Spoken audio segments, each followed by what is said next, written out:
Natasha. So today we are going to start making up some energy bars. These are things that you can purchase in the store, right? But have you ever wanted to make them on your own? I have the quickest, easiest, cost-effective recipe that you can use using 4 ingredients and then additional add-ons if you would like to. So we're going to start with the base. So the base is a combination of almond butter or your nut butter of choice, honey, almond milk, and also a little bit of cinnamon.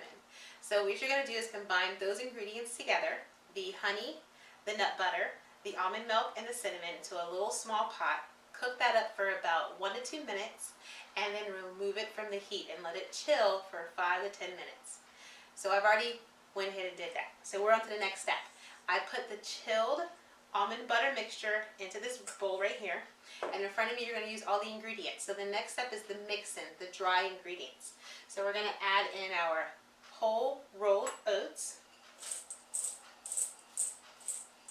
Okay, I have a cup here, but I'm going to go ahead and add in 3/4 just in case, but I'm going to add the other 1/4 in a moment. So then you also have, I'm going to do for one of my add-ins is sunflower seeds. That was about 1/3 cup. The next I'm doing is dried cherries. That is 1/3 cup. And then we need some chia seed. I'm going to add that in, and that's 2 tablespoons. And I will link this recipe in the video. So the next step is mixing. So we're going to mix all of our dry ingredients up with our wet ingredients. So some of the other additional add-ins you can do are dates, currants. I did dried cherries. You can also do sunflower seeds, which I did, sliced almonds, and basically you can make this to any preference that you want. I'm doing additional add-ins because cherries are a wonderful source of antioxidants, and this cherries help with reducing muscle soreness after a great workout. Chia seeds are also great in omegas, and it's seeds we need to eat daily.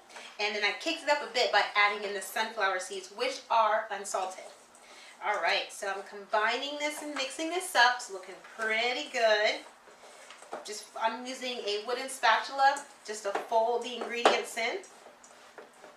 Alright, so it looks really, really good.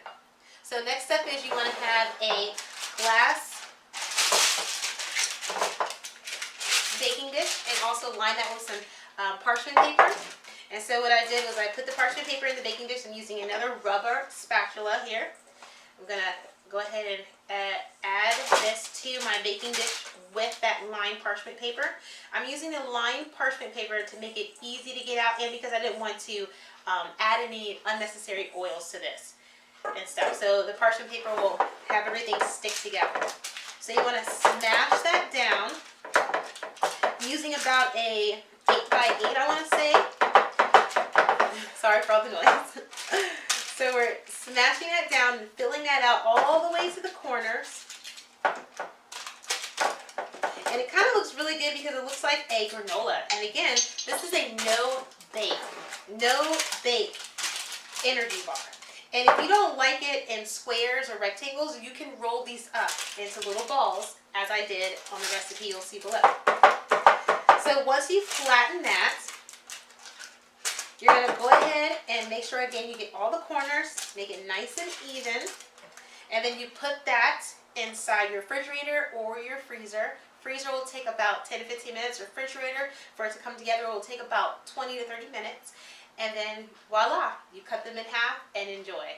So you can keep these stored in an airtight container in your refrigerator for 3 to 5 days, but you can also freeze this and save this for up to 3 months. Again, the recipe is going to be below. I hope you enjoyed this video. I love cooking, and there's going to be more to come. Again, this is the no-bake energy bar recipe. Alright, as always, stay healthy, stay fit, and smile. From me to you. Have a wonderful day.